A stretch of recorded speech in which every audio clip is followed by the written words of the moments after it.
안녕하세요. 김용진 목사입니다. 이 영상은 성경 통독하시는 데 도움을 드리기 위해 마련한 영상입니다. 통독을 하면서 익숙하지 않은 배경과 내용들로 인해 어려움을 겪는 성도분들이 조금이나마 도움이 될까 싶어 마련한 것인데요. 조금만 관심을 기울이시면 읽으시는데 유익이 있을 겁니다. 그럼 오늘 읽을 부분에 대한 안내를 해드리겠습니다.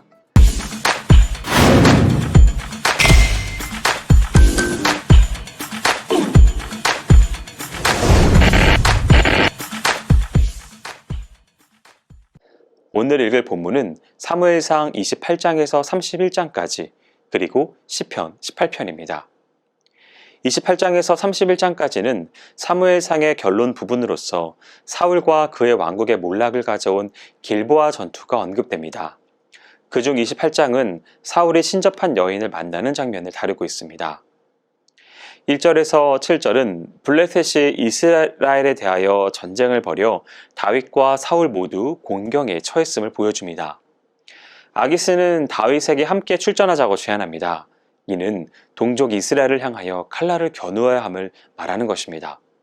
그리고 사무엘 사후 또다시 블레셋의 대공세를 맡게 된 사울은 신접한 여인을 찾아갈 정도로 곤궁에 처하게 되었음을 보여줍니다. 블레셋 사람들의 이 전의는 대단했습니다. 블레셋의 5부족이 연합하여 전투에 참여했는데요. 이러한 병력 규모를 확인한 사울은 그로 인하여 두려움에 처했고 이 같은 위기를 극복하고 싶었습니다. 그는 집권 초기의 전쟁 때 제사장의 에봇을 통해 하나님의 뜻을 물었습니다. 그러나 자신의 위세가 등등해지자 자신의 마음대로 전쟁을 나가기 시작했고 더 이상 하나님께 뜻을 묻지 않았습니다. 이러한 상황에 다급해지자 마침내 사울은 신접한 여인을 찾아간 것입니다. 이는 분명 하나님이 원하시는 방법이 아니었음에도 불구하고 사울은 또다시 자기 마음대로 행한 것입니다. 8절에서 25절은 사울이 신접한 여인과 대화하는 사실이 언급됩니다. 사울은 자신의 신분을 위장하고서 이 여인을 찾아갔지만 들키고 맙니다. 사울은 이 여인에게 사무엘의 영혼을 불러달라고 명하였고 사무엘의 영혼을 가장한 악령이 나타나 사울을 책망하게 됩니다. 한때 사울은 자신의 능력을 의지하며 근동지역에서 자신의 위세를 유감없이 과시했습니다. 하나님의 뜻을 묻지 않아도 될 만큼 그럴 자신도 있었습니다. 그러나 하나님이 그 모든 것을 거두어 가시자 그는 일개 필부에 지나지 않게 되었고 오늘 본문에서처럼 변장을 해야 하는 비참한 상황에 이르게 되고 말았습니다. 사무엘의 영혼을 가장한 악령으로부터 심판적 예언을 선고받은 이 사울은 크게 낙심합니다. 사울의 기대는 산산조각이 나고 말았습니다. 그는 휴식을 필요로 하는 상황임에도 불구하고 어쩔 수 없이 이스라엘의 본진으로 돌아갈 정도로 어려운 상황에 처하게 되고 맙니다. 경건의 모양만 있고 능력은 없는 자들이 처하리 최후는 사울과 같음을 잊지 말고 속히 회개하고 하나님과의 참된 관계를 회복하는 것이 중요함을 새기는 우리가 되어야 하겠습니다. 29장은 다윗의 공경과 그 위기에서 극적으로 벗어나는 장면이 나옵니다. 1절에서 5절은 다윗이 자신의 동족 이스라엘과 싸워야만 하는 위기에 처해진 사실을 언급하는 부분입니다. 블레셋의 아기스 왕의 출전 명령으로 다윗은 동족을 죽여야만 하는 상황에 빠지고 맙니다. 다윗이 블레셋 사람들과 합하여 사울의 군대와 싸우는 것은 하나님께서 전혀 바라시는 바가 아니었습니다. 따라서 하나님께서는 블레셋의 여러 방백들을 동원하여 다윗으로 하여금 그 전투에 참여하지 못하도록 하십니다. 블레셋의 여러 방백들은 다윗의 참전을 적극적으로 방해하였습니다. 결국 다윗은 블레셋과 더불어 출전하는 것이 금지되었고 결과적으로 동족 상잔의 위기에서 벗어날 수 있게 됩니다. 6절에서 11절은 다윗이 시글락으로 돌아오는 장면을 다룹니다. 다윗은 아기스 왕의 결단에 따라 다시 시글락으로 회군할 수 있게 됩니다. 아기스 왕이 다윗을 사울과의 전투에 참여시키려 한 이 최초의 결정을 번복한 까닭은 다른 방백들의 적극적인 반대 때문이었습니다. 당시 블레셋에는 5인의 방백이 있어 연방체제를 유지하고 있었는데 그중 한 명이 블레셋 연방체제를 대표하는 왕이 되었습니다. 하지만 이 왕은 절대적 왕권을 갖지 못하며 방백회의에서 결의된 사항을 따라야 했으며 독단적으로 통치권을 행사하는 것이 불가능하였습니다. 아기스는 가드의 방백이면서 바로 이와 같은 제한적 왕권을 지닌 블레셋 왕이었습니다. 따라서 그는 방백들의 뜻을 조차 다윗을 회군시킬 수밖에 없었습니다. 그럼에도 아기스는 다윗에 대한 신뢰의 마음을 계속 유지하였습니다. 그와의 친밀한 관계는 계속 유지되었고 다윗은 이를 통해 적진이었지만 평안한 삶을 유지할 수 있었습니다. 30장은 다윗이 잠시 출전했다가 돌아오는 이 사이에 아말렉에게 붙잡혀갔던 권속들을 다시 구출하는 모습이 그려지고 있습니다. 1절에서 20절은 다윗이 아기스 왕으로부터 분배받았던 성읍 이 시글락이 아말렉 족속으로부터 노략을 당하여 위기를 맞은 이 다윗의 상황을 설명하며 하나님을 의지하여 위기를 극복하는 그러한 장면이 나옵니다. 다윗은 일전에 아말렉 사람들의 비위를 건드려 놓은 적이 있었습니다. 때문에 다윗이 아기스와 함께 출전하느라 시글락을 비워놓자 이를 기회로 침략을 감행한 것입니다. 아말렉 족속들은 시글락에 남아있던 부녀자 및 유아들을 노예로 팔아넘기기 위하여 포로로 끌고 갔습니다. 이 모습을 본 백성들은 재난의 원인이 다윗에게 있다고 판단하여 다윗을 돌로 치려고 위협을 가합니다. 이때 다윗은 의연히 일어나 백성들을 안심시킵니다. 그리고 아말렉 쪽의 뒤를 추격하여 잡혀간 백성들과 재산을 도로 찾아옵니다. 다윗은 하나님의 도우심을 바라며 아말렉족을 추격하였습니다. 이렇게 할 수 있었던 것은 그가 평소에도 하나님과 동행하며 충분한 교제를 나누고 있었음이 뒷받침해준 결과였습니다. 그 결과 하나님은 그에게 필요적절한 동역자를 붙여주셨고 어려움을 극복할 수 있게 해주었습니다.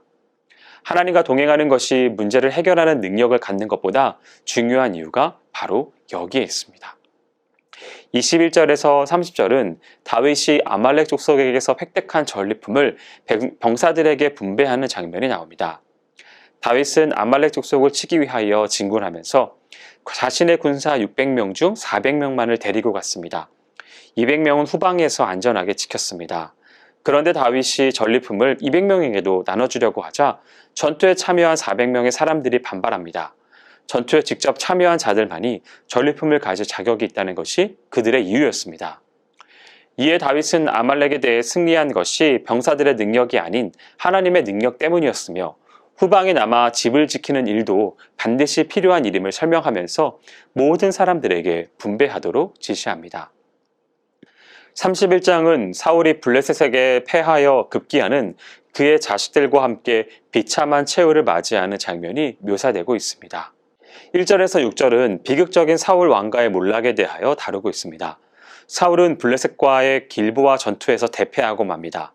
그리고 그 와중에 세 아들도 전사하게 됩니다. 이어서 사울은 블레셋군에 의해 중상을 당하자 끝내는 자결하고 맙니다. 사울의 군대는 블레셋보다 적었고 형세도 불리했으며 사기도 떨어져 있었습니다. 따라서 전투에서 이길 승산이 없었습니다. 그러나 그러한 이유보다 사울이 패배한 결정적인 원인은 하나님께서 그를 버리신 데 있었습니다. 하나님이 함께하지 않으시면 어떠한 경우라도 결국은 패배하고 맙니다. 7절에서 13절은 사울의 시체가 블레셋 사람에 의하여 능욕된 후 야베스 사람들에 의해서 장사되는 모습이 그려지고 있습니다. 사울은 죽어서도 블레셋 사람들의 조롱거리가 되고 맙니다. 블레셋 사람들은 사울의 시체를 성벽에 매달아 놓았는데 이는 상대국 백성들에게 엄청난 수치심을 주기 위함과 자신들의 승리를 공적으로 선언하려는 의도에서 그런 것입니다. 그런데 그러한 간습에 의해서 능욕되고 있던 이 사울의 시체를 야베스 거민들이 수습합니다. 이들이 생명의 위협을 무릅쓰고 사울의 시체를 장사해 지내준 것은 과거에 사울이 자신들에게 베풀었던 은혜에 대한 보답의 차원에서였습니다. 이렇게 사울의 시대는 종말을 맞고 새로운 시대가 시작될 준비가 펼쳐집니다. 시편 18편은 어린 목동 시절에 이스라엘의 새 왕이 될 자로 기름 부음을 받은 이후로부터 이스라엘을 근동 제1의 대국으로 일으켜 세우기까지 파란만장한 인생 역경을 겪었던 다윗이 과거 하나님의 구원 역사를 회고하면서 하나님의 은총을 찬양한 시입니다. 따라서 오늘 본문과 연결지어 읽으면 유익합니다. 이 시에는 일평생 전쟁터에서 살다시피 한 용사로서의 다윗의 이 힘에 넘치는 기계와 숱한 전쟁에서의 승리를 경험하지 못한 사람은 결코 흉내낼 수 없는 당당함으로 부르는 승리의 계가가 나옵니다. 그러한 승리의 계가 속에서 인간적인 자만보다 승리의 근원이신 하나님께 대한 이 깊은 신뢰와 확신을 엿볼 수 있습니다.